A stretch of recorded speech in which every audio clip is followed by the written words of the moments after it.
Welcome, everyone. Good morning. Okay, I'm going to try that one more time. Hopefully everyone has coffee in front of them. Good morning. Good morning. Thank you. Okay. Well, thank you all for being here so early on a Saturday morning. I know that a lot of you guys have traveled from afar and probably had some issues in transit. So I do appreciate that you all are here on time, because I do think that this is probably one of the most important, if not, the most important aspect of ACS and how it will really benefit you. So obviously the title of the panel is Networking, ACS in Your Career.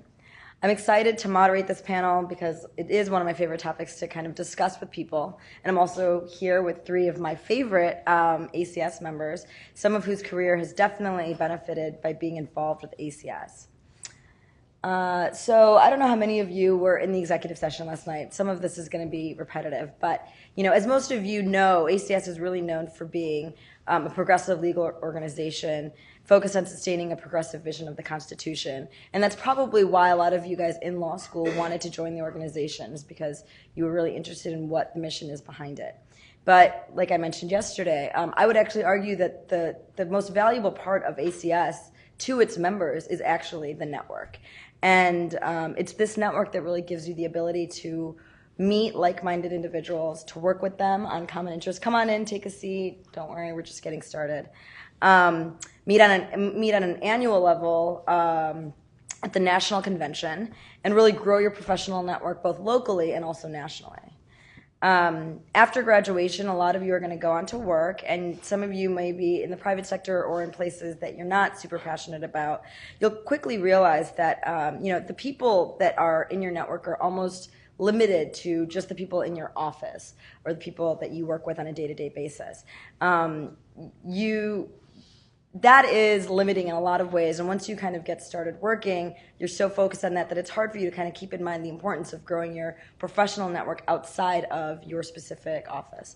But if you do invest some time outside of work by joining your local ACS chapter, going to events, maybe becoming really active and joining the board, you'll build really strong relationships with people, and you'll have access to some really incredible progressives in the legal community. And that's a word I want to highlight, which is really, I think, something that ACS is great at doing, which is giving its members access to opportunities and to individuals that, I think you really don't realize are within your reach just by joining and being active in this network.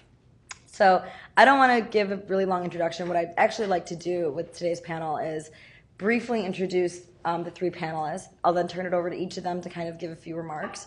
I'll ask a few questions, and then hopefully midway through, I would love to open it up to questions and answers. We're recording this panel, and so I would like for you, if you do have a question, to just kind of walk up to the mic. You can take it off the stand and ask a question. It's going to be pretty conversational at that point, but I would like you to ask your questions in the mic just so we do record them.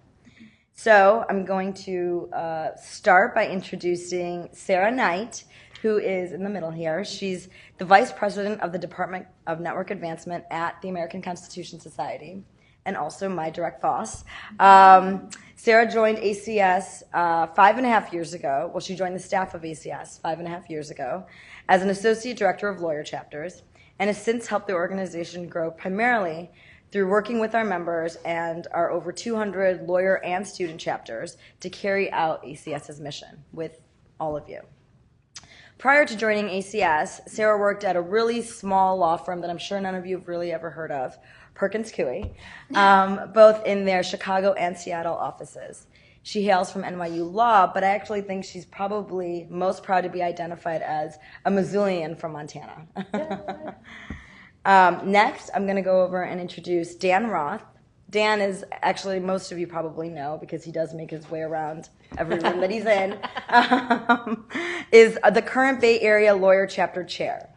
Now, Dan's history with ACS goes back to law school, where he served as the president of the ACS Boston College Law School Student Chapter, and then went on to be co-founder of the Columbus Lawyer Chapter, which I'm actually very proud to say continues to be a really strong chapter of ACS. Dan is currently a criminal defense attorney and founder of his own firm, the Law Office of Dan Roth, potentially law offices in the future.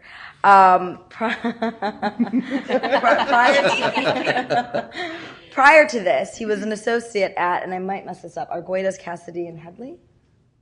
Very close. All right. Well, I tried. But where he practiced criminal defense. He actually has a really nice story about how he received that job through an ACS contact, which I'll let him talk about when it's his turn. Before Dan moved to the Bay Area, he practiced law in Columbus, Ohio. To just keep this brief, because he has a great bio. He had a lot of positions, including working as an assistant attorney general at the Ohio Attorney General's office. Dan is one of ACS's strongest lawyer chapter leaders nationwide, and I'm saying this in front of you now, even though I usually don't say that in front of you, and really has done a fantastic job as a chair in the Bay Area lawyer chapter, which was already a very strong chapter to come into. The only negative thing I can really say about Dan is that he has the Ohio State Buckeyes on his resume, but that's our internal beef. And last but certainly not least is Agatha Cole, who is a board member of the ACS Benjamin Cardozo School of Law student chapter, an ACS Next Generation leader, and a triple threat, a student member of the ACS National Board of Directors, which is a position I'd love for her to kind of give you guys some insight on. That is a position, by the way, that she did have to apply for, interview for, and ultimately was chosen to do. Agatha is currently a 3L at Cardozo, and after graduation will go on to clerk for Federal Judge Bernice Donald, who sits on the U.S. Court of Appeals for the Sixth Circuit. So each of our speakers will have a couple minutes to kind of introduce themselves more if they want, or just talk to you about this panel and the importance of ACS in your legal career. I'll start with Agatha because you're probably closest in age to the people in the room, or I know you have some French in your blood, so maybe you just look like you're closest in age to them. So should I you can go? just introduce Okay. Well, hi, everyone. Thanks for being here. I don't know about the extent to which we're supposed to be giving each other advice about networking, but obviously you're all here, so you've already achieved step one of networking 101. So my name is Agatha. I've been involved in ACS since I was a first year in law school.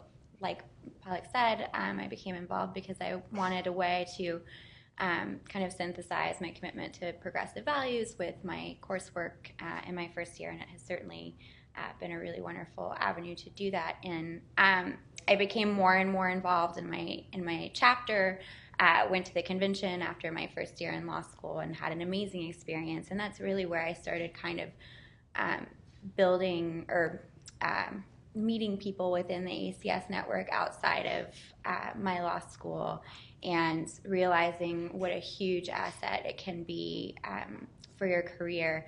And I guess I'll just speak very quickly and then pass it on and then come back on this. But I think one really valuable lesson that I have learned is that you should really kind of befriend all types of lawyers within the ACS network, because although you may not be interested in plaintiff's litigation, you may really hit it off with a plaintiff's lawyer who happens to know an antitrust lawyer and you're interested in antitrust. And so I think that that's one of the really cool things about the ACS network, right? Like, tons of different law students and attorneys who are interested in different kinds of things.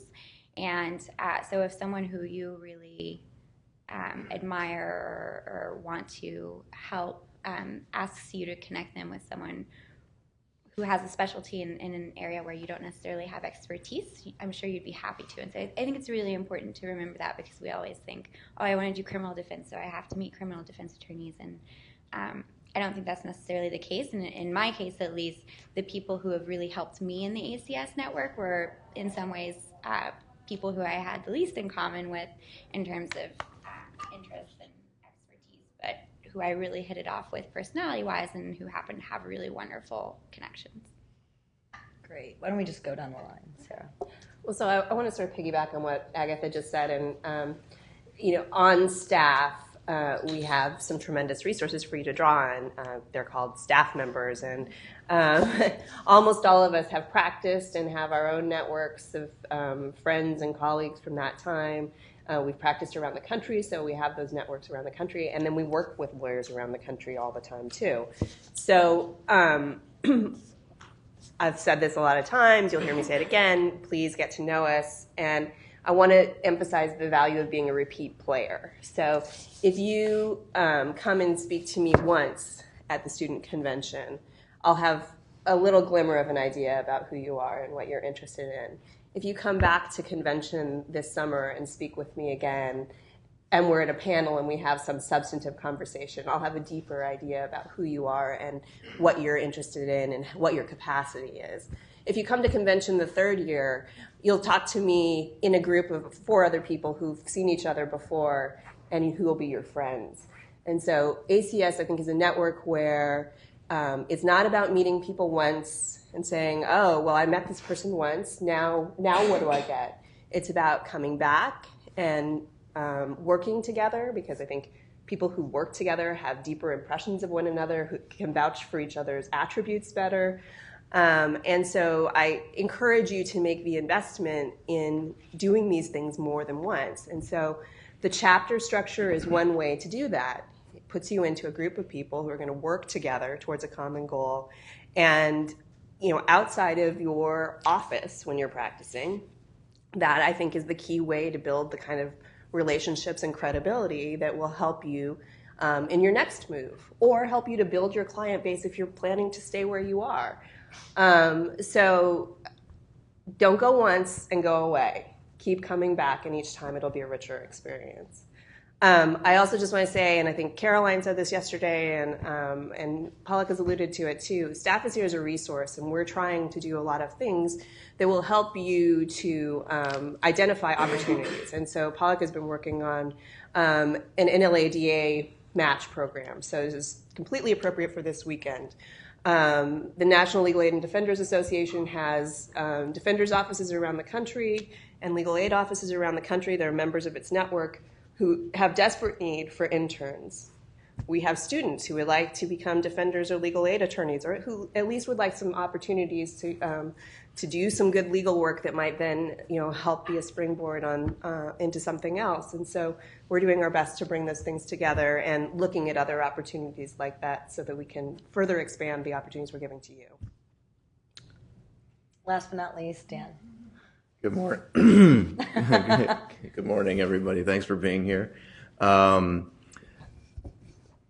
tell a little story, and it's actually not going to be the most recent way that ACS benefited my professional career, but even one before that. And first, I want to echo what's already been said, and that it's. That being in ACS is an enriching experience. Both it can be both on a personal and professional level, and that it's not just that you make connections in the actual practice area that you may one day work in, but that assuming given that you're here, I think it's safe to assume that you care somewhat about making change. And improving the state of things in our legal system. So that doesn't always necessarily happen in your job, but having the opportunities to interact with people working at all of the national organizations that do specific issue work, or like NLADA and other things, or folks who work in policy.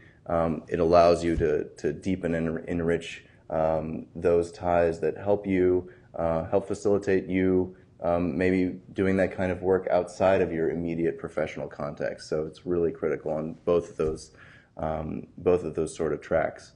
So yeah, as Pollock alluded to, my most recent past position before I started my office came directly through an ACS contact. It was a job that was not posted, and she just asked if I would be interested in a year-long criminal defense position, and lo and behold, it worked out and became one of the best career moves I've made in my life. But as I said, I was going to tell a different story. About 4 or 5 years ago, I was at the National Convention, one of the 9 that I've attended. Repeat players, as Sarah said, and was waiting for Harold Coe to give an address. He was already then at this. No, he wasn't at the State Department yet. This was before Obama was elected, so he was dean of Yale Law School. And I was just talking to a good friend of mine, and looking into a crowd, and I just say to her, I wonder where if the Ohio, I'm looking for the Ohio Attorney General. He's going to be on a panel. 6 years ago. 6 years ago? It was a while ago. And I'm from Ohio, and I was just interested in meeting the AG from my state. He was sort of this up-and-coming progressive guy. And someone overheard me and said, actually, he's coming in tomorrow. And that guy who overheard me say that was his chief deputy. And his chief deputy and I started to talk, and then he said, I'll have to introduce you to Mark, the AG. And later that night, his chief deputy, Mike, and I, because we were on a first-name basis by that point, were having drinks and talking about what would be my next job, which was as an assistant AG in the Constitutional Offices section of the Ohio Attorney General's office. And I was hired a few weeks later. So it can happen like that. And because of that, I then met a number of other folks who were very interested in ACS. Some had been very involved, and we founded the Columbus Lawyer chapter together. I'll leave you with that little story, and we'll move on. Yes. So just so I can kind of get a pulse on the room, how many of you guys have, if not received a position through a connection through ACS, at least maybe an email exchange or an introduction to someone or some kind of a professional connection? Wow, that's pretty good. You can raise them higher than that, I think. I'm proud of this fact. All right, no, that's a good thing. That's a great thing. And how many of you have kind of taken, do you, and obviously you guys can decide, how many of you feel like you've taken advantage of the opportunities that ACS offers for your career? All right, so it's pretty much the same people. Without a very scientific way to do this, it sounds like the people that have taken advantage of the resources we have are actually yielding results, which is, great, and something that we would like you to let us know about so that we can keep track of that too.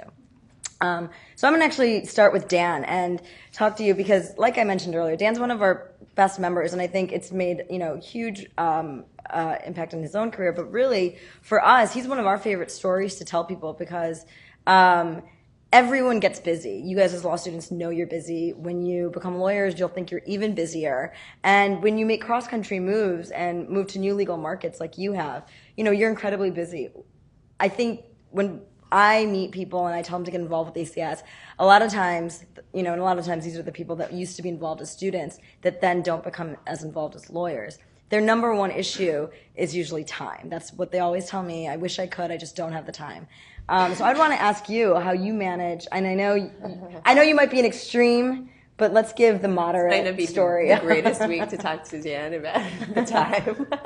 Well, we just had our big annual fundraiser on Thursday night, so I'm still recovering from that. So I didn't have a lot of time. But I have a more maybe interesting and potentially relevant answer, which is that I moved here not for a professional opportunity, and this is probably TMI, except there's no real way to explain it otherwise. But I moved here for a relationship, and I left my job, and I came here without a job and without a California bar license, and I knew right away that it was going to be worth my time to invest in ACS. And I did that, and I got involved with the Bay Area Lawyer chapter right away. Some of whom you already knew from conventions past. Oh yeah, some of whom were new. A lot of whom I had known from various different in various different capacities. So I was out of work, and like I said, I worked. I did a lot of pro bono before I had my California bar license, and I did what I could. But I jumped straight into the ACS network and started building relationships so that by the time I was gainfully employed, I already was part of the legal community here, and that was entirely due to ACS. Great. Okay, I'm going to swiftly get through these questions that I have for you guys so we can open it up. I hope you guys are mentally preparing what questions you have for this fantastic panel. So Agatha, you actually have the unique opportunity to serve on the ACS National Board of Directors with some of the most prominent progressive lawyers arguably in the country, names like Linda Greenhouse and Ted Shaw and Pam Carlin. Can you talk a little bit about that experience and how it's helped so early in the life of your legal career? Absolutely. So I've been on the board since the last convention, which is when I was asked to join the board. And I've been to one board meeting, and it was very exciting and interesting and also intimidating. And if any of you are interested in serving on the board, I would love to talk to you about it. I think they'll be selecting another member at the next convention. But I don't know if being on the board is necessarily related to the kind of success that I've had through ACS networking in my career. And I do kind of want to explain how someone like myself from, we want to say that rankings don't matter, but we know that for certain things like clerkships, they really do, unfortunately.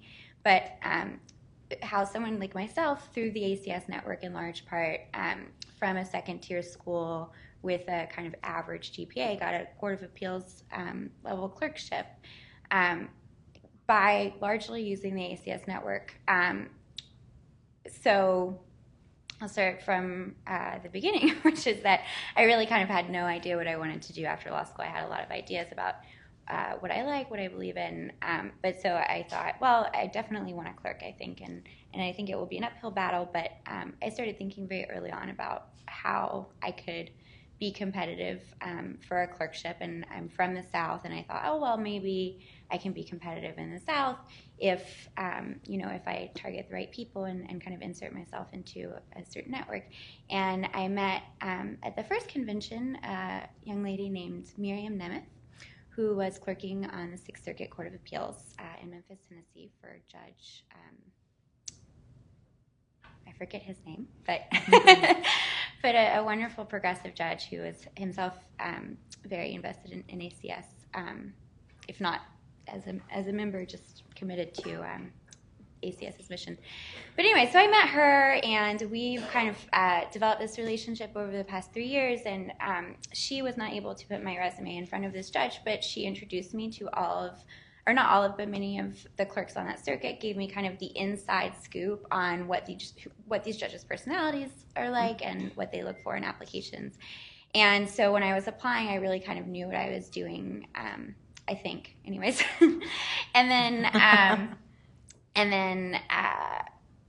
So I actually ended up getting the interview largely because my congressman called the judge and asked her to see me. My congressman is also a big supporter of ACS, ACS's mission, although he's way too busy to ever come to ACS events, although he did come to our school once. But so he asked the judge to see me, and she did. And so that's already two kind of ACS-related networking connections. And then I had a wonderful interview, waited for months, kept following up, and as a result of my constant calls, I became somewhat close with her current clerk, who kind of became an advocate for me of sorts. And then, she still hadn't told me no after months, and so I thought, well, I'm probably not really in the running, but she hasn't told me no, so if there's anything I can do to tip the scales, it might work in my favor. And that's when I spoke with Palak and Sarah and Caroline. And actually, I'd been in touch with them throughout this whole process. That's what I failed to mention earlier, is that at the very beginning of the clerkship process, actually, Palak sent out a list, and she, we spent time on the phone, and she told me who she knows in what chambers, both clerks and judges, and who might make sense to apply to strategically. And so she's like your personal career counselor, except way more effective than anyone at your school. I'm so happy this is being recorded. We will replay that clip. But in any case, so Caroline offered to place a call for me, and this was after then I had joined the board and got to know Caroline a little bit better. But Caroline is happy to do this sort of thing for any of you, and we're really lucky in that sense. But so she called the judge and talked to the judge, and I didn't hear back for another 2 weeks or so. And then finally, like almost 6 months after the interview, the judge called me and offered me the position, which I think, I mean, just in light of my background and not to kick myself, but it is a huge success story, and I feel tremendously indebted to ACS for that success. Great. I love that story. So I was going to go ahead and ask Sarah a question, but I actually think it's better for me to come back to that. Why don't we open it up a little bit and see what questions you guys have for our panelists. I know it's a bit more formal to actually get up out of your seat and come stand at the mic, but that's the only way we could record it. So if you could do that, that'd be great. I feel like there were some rumblings. Anybody getting up? It'll wake you up. Yeah. No questions about how you can be the next example. I think really is. Oh, and just say your name and your law school. I'm Bradley. I'm from University of Arizona. My question here is really how the networking process goes with networking with the actual lawyers and non-students part of ACS. Right now, I have no idea where I go to find out even who in my city is part of ACS. It's not part of our school. Start facilitating that networking.